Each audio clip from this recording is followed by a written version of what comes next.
You're listening to an Anazao Ministries podcast.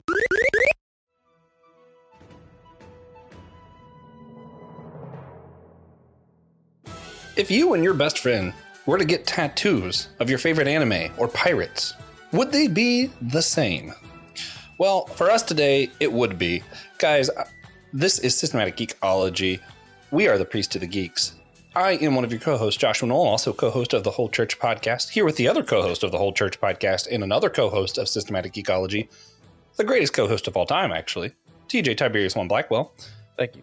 And the two of us have actually discussed before getting matching tattoos of the One Piece flag and, our favorite pirate, which we do have slightly different on there. Both of our favorite pirates aren't pirates. So I'm Joshua Knoll. My favorite pirate that's not a pirate is Captain Henry Morgan, who was just simply awesome. Read The Empire of Blue Water. I've said that on here before. I will say it again. It's great. Well, my favorite, not pirate, is Sir Francis Drake. Yeah. No, I like to think he's more famous than Captain Morgan. Probably. Just because of the Uncharted series, mostly. Are either of these pirates actually characters in One Piece? Sir Francis Drake is, actually. Francis Drake is ex-Drake, one of the supernovas. Okay. Sorry, it took me a minute to remember that. Well, with that, we are actually going to be discussing One Piece. And for those who don't know, not only is this one of my favorite shows of all time, pirates simply are one of my favorite topics to talk about of all time. And TJ is one of my favorite people to talk to of all time. So this should be an awesome episode. And this show has been on since like 1993. I was born in 92. This show is almost as old as me, or the manga. I don't remember which one came out in 93. Something did. The story has been going on for a very long time. The story that is One Piece. TJ, how would you describe this show to someone who has never heard of it before? So someone who's never heard of it, I would just say it is one of the best of all time, and it is about the man who wants to be the king of the pirates. Yeah. How did the original intro go when they did the cut to the old king of the pirates getting killed and how Luffy's looking for the One Piece? It's like treasure, fame, glory. It's something like that. It's been so long since I mostly read it now. Like I'll watch.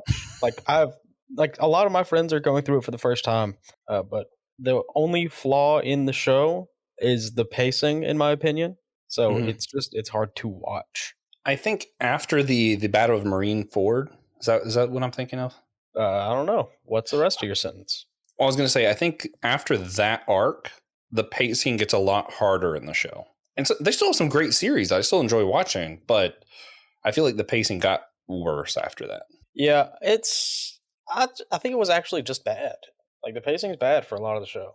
I don't know. I liked, there was a period of time that I really liked it after they originally got to the Grand Line, but before, from that point all the way through the battle, I enjoyed the pacing. The first season, I think they just covered too much too fast, which really threw off everything else. And then now it's like they barely do anything in an episode. Well, I feel like I have to out you to our listeners that you are not caught up. I'm caught up on Hulu, which is not caught up, but which is up to Dressrosa. Yeah. Which is actually 300 episodes behind. Also, God, if you're actually not familiar with the series, it is over 1,000 episodes and over 1,000 chapters. It is ongoing. I was going to say, because I've seen at least 1,000, right? You've seen 763, I think. I think it's crazy that you know that off the top of your head. I think it's like 763 or 785. It's one of those. But I'm fact checking. I gotta say, this year the author has said everything up to now, up to the end of the Wano arc, which was the most recent one, was basically just the prequel, and the real story is starting now. Man. Yeah. Also, 750 are on Hulu. So I've only seen the first 750 episodes. But, man, I couldn't even tell you how many years of television that is. It's a lot. But, the the show, Luffy, you're following the main character, Luffy. And there's pirates. It's a world of pirates. They get what's called the Devil's Fruit, which, yes, I understand that name sounds whatever. And that gives you basically superpowers, but by having that fruit, you also can't swim, which is problematic for pirates. naturally. Just a really funny minor drawback for most people. It's hilarious. In a different setting, that wouldn't be a problem at all. Yeah, but because pirates, it's a huge problem. And not only is it pirates, but most of the world is covered in water. Yeah. Yeah, it and also the world is different. It's not like shaped after our world. I mean, it's a sphere, but there's different countries, different like it's a sphere. The geography is different. Yeah. But yeah, Luffy's looking for the One Piece, which is the treasure that the last king of the pirates buried, and by finding that, he will then become the king of the pirates. Right. And they know that's in the Grand Blue. So at first, he's just trying to make it to the equator, basically, which they call the Grand Line. And then after that, he's trying to make it across the equator to the Great Blue. Along the way, he picks up a bunch of pirate crew, different people whose missions happen to align with his, basically. He does not manage them at all. He's just like, you're cool, join us. You're cool, join us. I think Luffy's a great leader, but a terrible manager. Yeah, so I'm the opposite. I hate telling people what to do. But basically, Luffy just collects his nakama. They're just people he helps out. And he's like, hey, come with us. Yeah.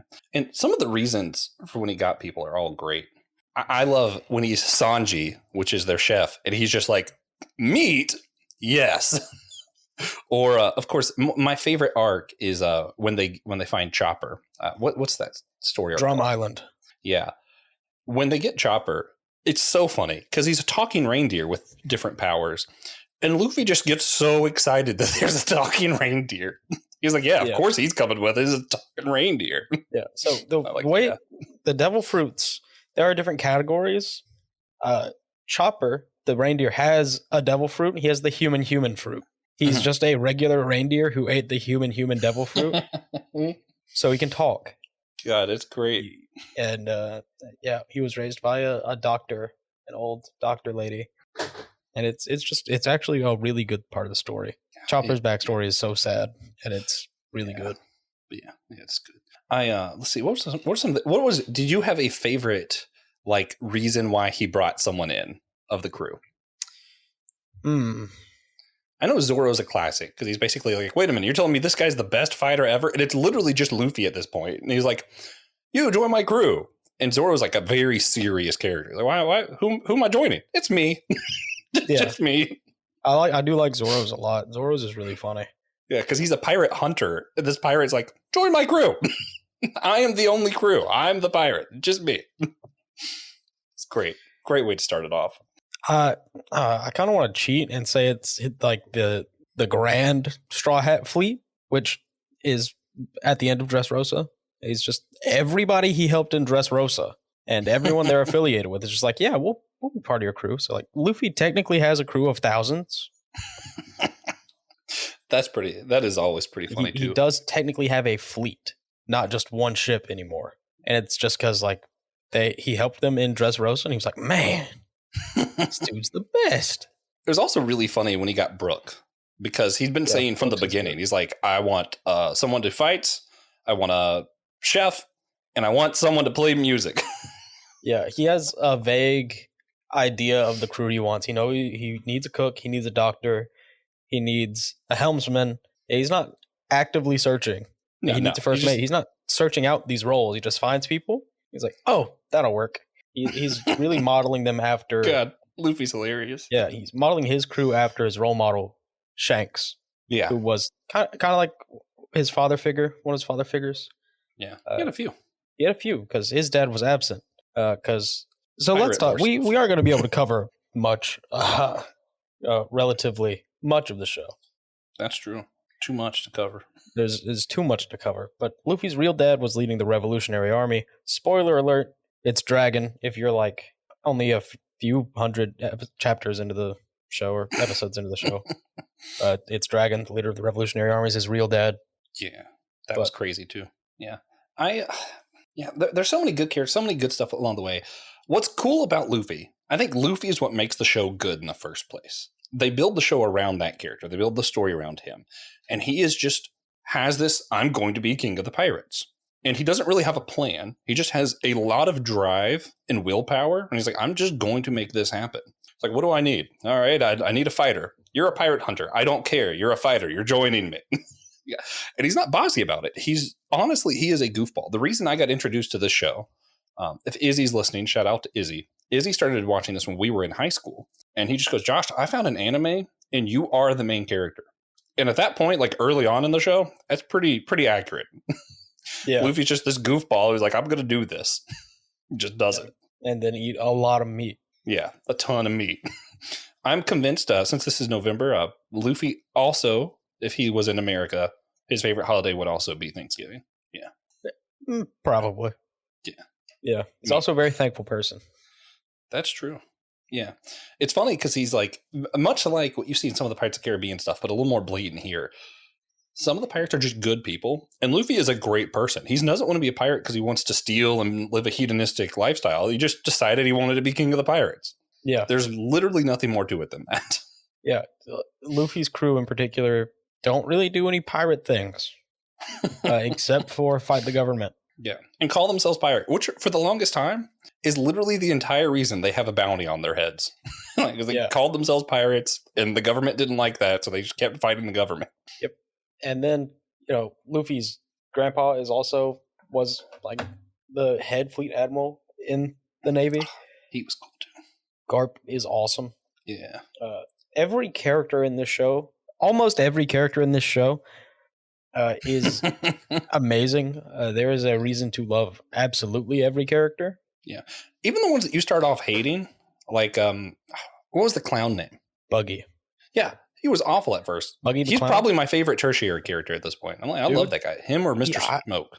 I'm not sure if he's a tertiary character anymore. I don't know if you know this, but I'm going to tell you. Buggy is a Yonko now. I forgot. Yeah. Basically, that's funny. Buggy's whole thing, Buggy D Clown, that's a joke for One Piece fans. But he only has devil fruit because he was hungry one day on Whitebeard's crew and found the fruit and ate it. Yeah, Buggy. He accidentally got the title of Yonko, which is like Yonko means 4 kings. They're like 4 pirate lords who just control a lot of land and a lot of people. And the government's like, hey, we're not dealing with them. Yeah. So if you live in their territory, sorry about it. Yeah. Buggy's one of those characters who just was extremely lucky. I don't think for most of the time that I've seen him, he wasn't really that good ever. No, never. Yeah. But just so lucky, which luck plays a large part in a lot of these stories. And what's cool is that whole first season and more, until Luffy is in the Grand Line, Luffy doesn't do much of anything. And when he does bother to fight, he literally just completely annihilates everything. Destroys the competition. Yeah, absolutely. Like he just destroys entire fleets at some points just because. Yeah. Yeah. And there's a reason for that. I don't know how spoiler heavy we want to get. Yeah. All the spoilers. It's fine. They'll forget by the time they get to it, probably. I don't know. Major, massive spoiler warning. 1,000 chapters, 1,000 episodes in the making. If you don't want to hear it, skip ahead at least 3 minutes. Luffy has the Gomu Gomu no Mi, which is the gum fruit, the rubber fruit. That's a lie. He doesn't have that. That's spoiling it for me. Cover your ears. No, go on. I'm curious. Luffy actually has a Hiei no Mi. No, Hiei is fish. He has a mythical Zoan fruit, which is is subtype of one of the 3 types. He has a mythical human fruit. He is the sun god. What? He has the Nika fruit. That's what it is. He is the mythical sun god in the One Piece world. That's his devil fruit. His stretchiness is not because he's rubber, he's resin. That's crazy. One hell of a retcon. God, that's cool. It's not a retcon. You go back to Skypiea and they hint at it. But what on earth? Ichiro Oda is an amazing author. He has thought all of this out since the beginning of time, except for maybe Haki, which is like the devil fruit counter. It's like, if somebody's a Logia, the 3 types are Paramecia, Logia, and Zoan. Paramecia is a body-altering fruit. That's all it does. Like he has really big arms or something, or he's super strong or super tough. Yeah. Logias make you into a natural element. So those are crazy. Yeah, Smoker. There's Smoker is the smoke fruit. I forget the actual name, but he is smoke. Yeah. For most of the series, all 3 of the Navy admirals are Logias. They are light, ice, and magma. God. Who's the guy? And then there's subtypes. That's Crocodile, Sand. God, but there are two ways to counter them. Man, yeah. For about half the series, everyone was like, "Yeah, Logia is really strong. The only way to really fight a Logia is by also being a Logia. Like you can't really do anything or whatever, right? Hockey. Yeah. Okay. Yeah, and then it's like, well, actually, if you have Hockey, you can fight a Logia, or you can use like their natural elemental weakness, where Luffy's luck comes in again. The only way he beat Crocodile, who is a massive, huge threat, actually super terrifying guy, is because he's the sand fruit user. And one time, Luffy was just so covered in blood that his own blood. Yeah, that was Crocodile's insane. Powers didn't really work. Yeah, well, and Crocodile's the one who did that. That was like one of the first times you really see Luffy just get beat. And it was just so crazy to see that willpower of Luffy of, yeah, I'm this beat up that I'm literally covered in blood and I'm going to use this to my advantage. Yeah. Isn't what woke him up that time though, like meat or something? Didn't somebody? Yeah, someone just had meat. He was like, wait a minute, I'm dead, but now I'm suddenly not dead because meat. That's why. Yeah, I love Luffy. Luffy has to be why I love the show. Has to be. What would be, if you had to give someone a main reason why you love One Piece, what would it be? Pirates cool. True. Okay, here's another one. We talked about some of our favorite main characters. Who's your favorite secondary character? I'm gonna go with Mr. 2. You want to tell them about Mr. 2? No. Okay. So Mr. 2, there is an arc pretty early on called Baroque Works. And the Baroque Works agency has numbered agents. Mm-hmm. Mr. 2 is Bon Clay, also known as Bon Clay. If you've heard anybody mention Bon Clay, that's who we're talking about. Yeah. But he is an Okama, which in Japanese, that's like a derogatory term for cross-dresser. Do with that what plays you will. A weird amount of these stories, honestly. Yeah, but he's fantastic. I mean, he's a passable enough villain, but when you get to the Inez Lobby arc, after Mr. 2 gets thrown into the maximum security prison in the world, he helps Luffy escape, and Luffy is once again on the verge of death. Luffy almost dies a lot once he gets to the Grand Line. Yeah. But he's just amazing. I can't go through his whole character arc. I think if I had to pick a favorite secondary character, I don't know if this counts as secondary. You'll have to tell me. But I want to say Fire Fist Ace. Yeah. Dude, that's Luffy's quote-unquote brother. Dear God. And not only was he powerful and just really skilled, whatever, his story arc was phenomenal. And the end of his story arc is like, I could count on one hand how many times something brought me to tears on television. And that would be one of those times where I was like, oh God, that was brutal, man. Yeah, I will say like a lot of the things that prevent people, or pretty much the only thing that prevents people from watching the show, is the length. And you'll have other people say, well, it gets good around episode 200. That's not true. It's good the whole time. Yeah. Your favorite parts might not be till 200, but it's still good before then. Up until Marineford and Inez Lobby. Mostly Inez, up until Inez Lobby, the show was just really, really good. After Inez Lobby, the show is fantastic. It is amazing. It just gets better. Have I seen After Inez Lobby? Yeah. Inez Lobby was right before Marineford. Okay. After Marineford, that battle, I just haven't liked the show as much afterwards. Yeah, Marineford, a lot of people consider to be the peak so far. It was so good. It was phenomenal. But I think if I had to pick a favorite story arc, it wouldn't be that. I mentioned earlier Drum Island.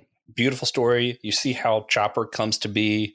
You see the story of this island that was affected by really just pure tragedy and sickness, just terrible stuff that's plagued this island. And this little talking reindeer has the dream that he knows how to make it better. And I don't remember if it was Chopper's idea or the person who trained him. But in the end, without giving too much away, because it's kind of a little bit of a twist, and I want you guys to experience that. But if you haven't, basically beauty is what heals everyone.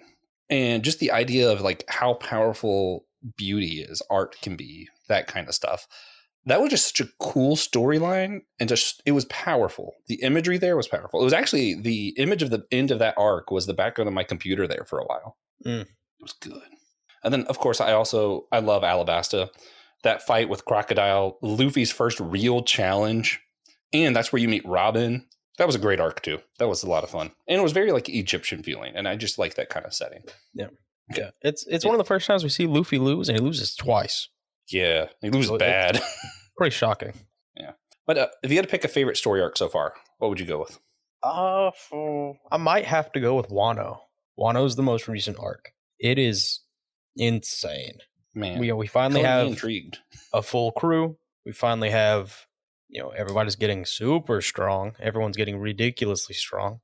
Chopper's bounty is over 1,000 berries, which is a big deal for him. Yeah. He's always felt really bad about having a low bounty. He's getting a little bit more respect. Yeah. I mean, how high could the bounty of the Doctor really be? That's a joke for those of you who have seen the different forms Chopper can take. Yeah. He's invented his own kind of mechanism, and he could turn into a straight up monster, and I'm not exaggerating. God, yeah. Chopper's cool. powers are really cool, which makes a lot of people think that his fruit is special, not just a human fruit with no model name. I hope that's true. It's a little weird, but we'll see. Cool. Yeah, but I mean, what's cool is a lot of these stories we talk about, I feel like the driving force for so much of this, and you mentioned hockey, is just willpower, and they really make will a virtue in this show. Throw this to you. I don't know how you would answer this. Do you think the Bible makes a virtue out of will, since we're talking about it? Yeah, I think so. Yeah, I mean, I think sometimes people take it too far, like just because you really want something or it's your greatest desire, that's not will, first off. The Bible does say the heart is deceitful above all else. Could turn out that it's actually really evil for Luffy to make his main desire being king of the pirates. I don't think he's particularly concerned if it's good or bad. He just wants to be king of the pirates. Yeah, he's just not. Yeah, doesn't care at all if it's good or bad. But I think for us as Christians, will can be used negatively, but I think there's a lot of talk about perseverance, the perseverance of the saints, that kind of stuff in the Bible, and I think perseverance has a lot to do with will or your hockey. Interesting. Yeah. But also, I love the power system, because you could have the worst devil fruit in the world, but if you're really, really skilled at it, people are going to think it's really good, which is what we thought was happening with Luffy for 20-something years. Turns out we were wrong, but when it was just the rubber fruit, it was amazing that he was doing what he was. It's still amazing. It still is, but now it's crazy. It's just less impressive because his fruit's better. Yeah, but I'm sure he will continue to impress us all somehow. Oh, he will. He just does. I don't know. And, I'm thinking of in each arc kind of makes their own point. I mentioned earlier Drum Islands kind of talked about the power of beauty. A lot of the stories talk about willpower. For me, one of the most interesting things to do, and I mentioned this way earlier on, Luffy, watching him as a leader, someone who isn't formulating a plan, doesn't have, here's my vision for the ship, doesn't have that manager, the structure that you usually associate with leadership. And yet you're watching this and Luffy's leadership is the driving force of everything. And it's because he puts himself on the ground first. People want to follow Luffy. You know what I mean? It's he is just, his will is contagious, and he's so impressive that it's kind of I want to be on that guy's team, Yeah, that's really what I like probably the most about the formation of the Grand Straw Hat Fleet is he doesn't really ask them to be part of the crew. Or it's I'm gonna be on your crew now. I'm gonna serve you for the rest of my life. Yeah. And a lot of people do that. I mean, Chopper was just so overwhelmed with the fact that they helped him that he was like, yeah, I'm joining you guys. Yeah. Of course.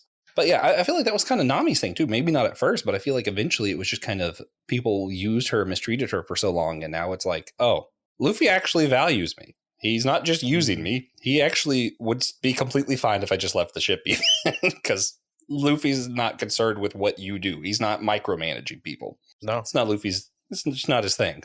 And I think it'd be really interesting to take a Christian leadership class and compare what they tell you to do as a leader and watch Luffy. And I know this isn't a real story, but watch how Luffy leads and just see how much better that model is at times. Yeah. You don't need here's the vision for the church. Here's you don't need all of that stuff. If you are on the ground and you're showing your will for something and you're putting that much of yourself into it that you're completely covered in blood and you're just going to get up and use your own blood as a weapon, people are going to follow that. Yeah. Obviously, maybe not literally. If you're a church leader, you probably don't need to be covered in blood.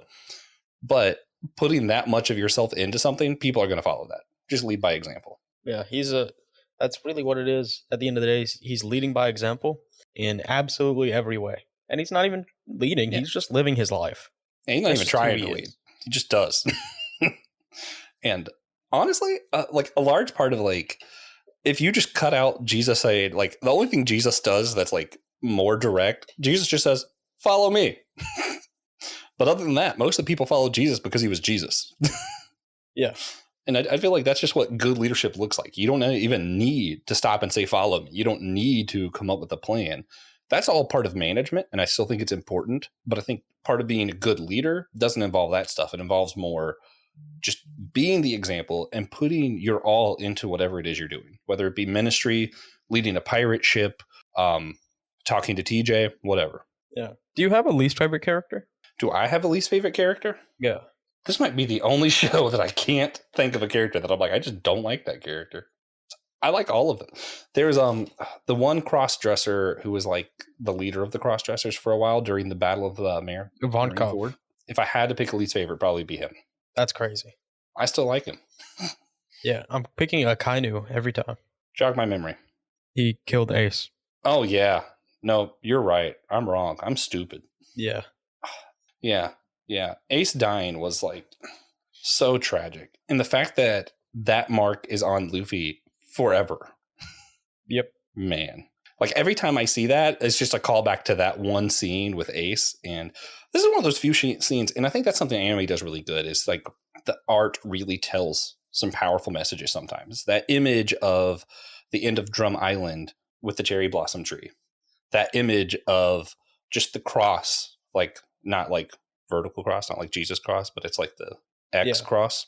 Yeah, on Luffy. Every time you see that, it makes you go back to that scene with Fire Ace. It's like I can see that scene again. The art really does bring you into a place where you feel what's happening. It's incredible. Great show. Genuinely could not recommend the show anymore. Yeah, I can't say enough positive things about this show. If you had to pick a funniest moment, I want to end on that. Funniest? What do you think is the funniest moment? Because this show is also hilarious. Oh. You go first. I have to think. Man, most of the good things that happen to Buggy are pretty funny. Yeah. Oh, yeah. No, I take it back. It's my turn to speak. So for a split second, I was like, yeah, when Buggy became a Yonko, that's the funniest. No, the funniest one to me, there is a caste system in this world. You have the celestial dragons. They're in charge of the government people. Celestial dragons are just regular people who are born in the right place. That's it. And they think they're better than everybody because they're super rich. They still, conduct slavery. And Luffy just happens to be in an area where there is a slave auction going on.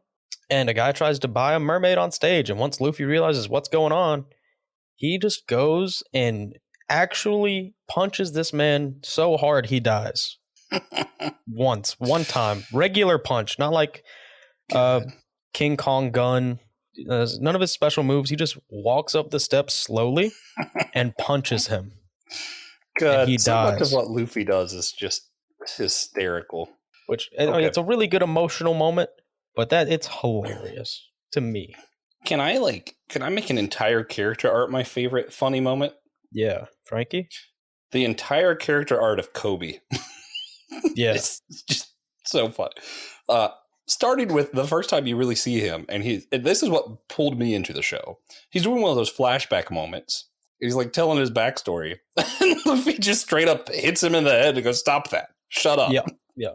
Kobe's in episode 1. This is great, and he's just remains a great character because what's funny is like he was the antithesis of Luffy. And Luffy just simply not wanting to deal with that kind of whiny annoyingness ends up causing him to become a really cool character. And that's just funny. Yep. Yeah, just funny stuff. Yeah, Kobe becomes a Marine. He's currently like captain rank. He just wants to fix the Marines because Luffy convinced him the Marines are usually pretty bad people. And Luffy, the amount of times people will either like become heroes or villains or whatever as a reaction to something that Luffy did, and half the time it was literally just Luffy like, "You're annoying me," or Luffy's like, "Meat," and that somehow whatever he did just causes this whole chain of reactions that changes someone's life, and it's always funny. It's always humorous when that happens. Yeah, it's good. It's so good. All of the puns that Brook makes. Brook, for those who didn't know, is a skeleton because of the gum fruit he ate, and he constantly makes jokes about bones. Yeah, it's good. Just so funny. Funny stuff. They're all bad, which makes the jokes funnier. Yeah, my favorite like common joke. He hasn't done it in a long time, but Brook does 45 degrees mode. He just leans at a 45-degree angle. It's hilarious. Brook is just a funny character that even before the Battle of Marineford, they got beat pretty handily. And Luffy was like, all right, which is another good leadership moment. Luffy was like, hey, we can't do this right now. They all got sent away by this guy who just completely destroyed them. And Luffy's like, he's on TV where they all see him. He says, I need you guys to spend X amount of time training. I forget how much. And then we'll reconvene here. And he just knew we need to get better. And they all actually spent time seriously training and come back significantly more powerful, including Brook, but to a lesser degree because Brook mostly just gets better at music. Yeah, Brook becomes a world-famous performer. Which is also just one of the funniest moments. Yeah. Like, all right, I'll get better. I'll become Led Zeppelin. Yep, that's it. Yep. He's really Slash. He's Slash. Yeah, but true. With a singing voice. And being a skeleton. That's Slash. Yeah. God, this oh God. Yeah, the ridiculousness of the show, some of the entire arcs are just meant to be funny. Some of them are, emotionally just rips you apart. This show has everything, really. All right, well, this was the episode that we convinced everyone on the planet to watch One Piece because one day Luffy really might be the king of the pirates. It's looking more and more like it's going to happen. Oh, absolutely. It's going to happen. Yeah. Yeah. When it started off, it was just kind of some random dude who showed up in a barrel. I was like, I don't have anything. I don't even have clothes. I'm going to be king of the pirates. And now you're at the point where you're like, this dude's really going to become king of the pirates. Yeah. He didn't know how to sail. So he didn't. Yeah. He didn't bother getting a boat. He just hopped in a barrel, or he hid in a barrel. He was hungry. There was food in there. So he climbed in and it got sealed while he was eating. God. Fell asleep, so and he woke up on a pirate ship with Kobe. Took it over. Just keeps doing stuff. Like it was so effortless for so long. And that was also part of the humor. That first season of him just kind of like effortlessly just being himself and himself just happening to win. Always. Yeah, it really does put into perspective how comparatively strong he is when you're on the Fishman Island arc and Big Bad Arlong is like complete tyrannical control of the island. Like he's making people pay extreme taxes. He's stealing from these people. They really build up the backstory of that too. Yeah, and Arlong actually has a really good backstory. And he pisses Luffy off. And Luffy just annihilates him with zero effort. Yeah, none at all. And it's so funny because like that's where Nami comes in, and Nami has tried so hard to figure out her situation on that island, and Luffy barely tries. Yeah. Like, he's really just messing around. Like, Sanji's fighting for his life, Zoro's fighting for his life, Luffy's fighting for his life just because he's messing around. He's not doing nothing. Yeah. And then as soon as he gets mad, he's like, all right, well, I'm done with this. Yeah, Arlong calls Nami, like, subhuman and, like, only good for mapping. And at that point, Luffy's just like, can't say that. Sorry. Shouldn't have said that. God. That's another thing, too, is, like, Luffy is so, like, he values everyone and just simply will not let you devalue another human. Mm-hmm. That would just be a great lesson for everybody to learn. And they can do that by watching One Piece. It's true. Yeah. Everybody watches One Piece, everybody gets happier. Yeah. And how do you think the world might be different if everybody watched One Piece, TJ? Well, I think One Piece would be the biggest franchise of all time instead of just like 7th or 8th on the list. Yeah. And we would all have a lot more to talk about, you know? That's true. And perhaps we'd all value other humans more. Maybe. Probably. Yeah. Or else we'd all be afraid that Luffy will come and get us. Because he must be real if every single human on the planet is watching. Gotta be. Yeah. Yeah, that's gotta be the case. All right, guys. Well, this was fun. I love doing this. I just love talking about One Piece and Luffy and Brook and Chopper and all the things we talked about. Pirates in general. But it's time for the wrap up. We can't do this forever. I mean, we could, but we shouldn't. We should not do this forever. So we're going to wrap this one up. And to start it off, TJ, what recommendation would you give everybody? One Piece. Yeah, that's a good one. That's a good recommendation. Yeah, I have to recommend One Piece. Actually, I have to recommend reading the manga. I'm going to count that as being different. Read the One Piece manga. It is the fastest way to catch up. I promise you're only 1,040 chapters behind. Knock that out in a few months. Yeah. This is the rare time where I can't think of anything to recommend that wouldn't just pale in comparison to One Piece. Yeah. So I'm just going to tell you, I don't, if you have to start English dubbed, do it. It's still good. I know some people are anti-dub. I don't care. One Piece is so good that it's still worth it. Yeah. Yeah. Well, that being said, if you guys want to hear more from TJ and myself, or want us to talk more about One Piece, go to systematicgeekology.org.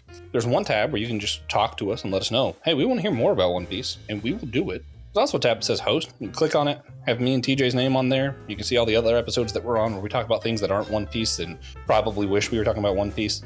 And let us know what you've been geeking out on, what you think we should be geeking out on. And as always, we need you to do us the one favor and remember that we're all a chosen people, a geekdom of priest.